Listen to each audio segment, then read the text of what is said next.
Okay, guys, let's do this like quick synopsis of what we discussed today. So we started reviewing just the nuance of events from Washington and Adams presidency. So make sure you understand like the big idea that factions are bringing us into majorities in Congress. So we go from the Federalists owning the House, the Senate, and the White House. And in 1800, the election is known as the Revolution of 1800, where Jefferson wins. We know that.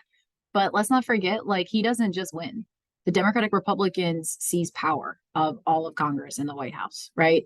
So it was once Federalist and now it's Democratic Republicans. So we have to kind of assess why it is a revolution of 1800. Well, we're still a country. Nobody went to war, but we have our peaceful transfer of power. And that's how you're going to be tested on it. So remember that phrase because it is a big deal. It's a contentious election. The House of Representatives has to decide who wins, right? And it's not just for the White House. All of the Senate and the House of Representatives has switched. So people are changing the way they're voting. And it is a revolution. It is. It's a big deal. But we continue as a country, even though we're changing who we are. We're using the things that we have, like the Constitution. We're debating it, and it's evolving. So why are the Democratic Republicans taking control? Well, the Treaty of Greenville is removing American Indians from the Ohio River Valley. And what was once this dream in chapter 4 is now a reality. Everybody's moving westward. And the more agrarian society we become, the more elevated and popular the Democratic Republicans are going to come. And how do I know that? Well, I don't know Democratic Republicans are going to be in the White House for 24 consecutive years. So when I say people like Democratic Republicans, that's never going to happen again in American history. And it hasn't happened since. Okay. So land, farming, Jeffersonian agrarian society, Democratic Republicans are just rocking government. So let's look a little bit closer at Jefferson's presidency. Big Things is the story of Marbury versus Madison. And you don't even have to know the story, even though it's a great story. And I tell it so well.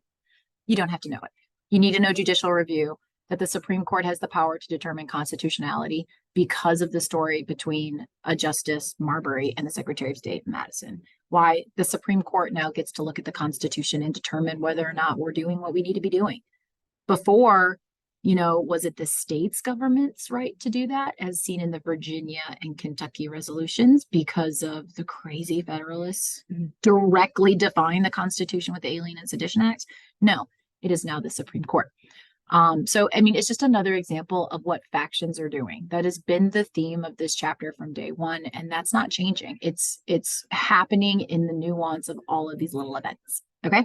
Other things, Louisiana Purchase. Does it make Jefferson a hypocrite? Yes. Does anybody care? Mm-mm. How do I know that? He wins his second election, and Democratic Republicans keep electing Democratic Republicans. So he doesn't care about being a hypocrite. He doubles the size of the United States. He does it in a way that he originally disagreed with, but he's using government power to serve other priorities and principles that he holds more dear. This is something we're going to study a lot. Do conservative or limited government presidents abuse their power when their principles are to be limited? If you're a limited government guy, but you grow government, is that hypocritical? Absolutely it is. But sometimes nobody cares. In this case, nobody cares. Madison, just wait till we get to him tomorrow. He's going to do the same thing. He's going to kill the bank. And he's going to bring the bank back. Why? War. Does anybody care? No. It actually creates a period of time called the era of good feelings. That's what the era is called. Like, historians call it that. So I'm going to give you tons of examples this year of limited government presidents being hypocritical. And sometimes it matters, sometimes it doesn't. You're going to see it Jefferson, you're going to see it Madison, you're going to see it Jackson. It just happens. Moving forward, the bad thing about Jefferson's presidency, the embargo. So we've got more impressment going on. We've got Barbary pirates who Jefferson is not a fan of bribing. And all of a sudden, he decides the way to solve our problems with trade and impressment is to cut it off between the French and the British. So we're not going to trade with the French and the British until they're done with their conflict. Now, here's the thing. Boycotting has always been successful for us, right? When we boycott imported goods. But when you have a trade embargo, you're shutting down exports as well. So when you examine Jefferson's presidency, I would actually say that the Louisiana Purchase wasn't what hurt him, his hypocrisy, about implied powers in the Constitution. His hit was the embargo because he's really going to hurt the economy. I mean, tremendously. And Madison's going to maintain the embargo as he gets into the White House. But what I really want us to see today with Jefferson's presidency is land acquisition. We're finally moving west. American Indians are gone because of the Treaty of Greenville. They're going to try to assimilate. Remember, that's Knox's idea. It doesn't work out so well.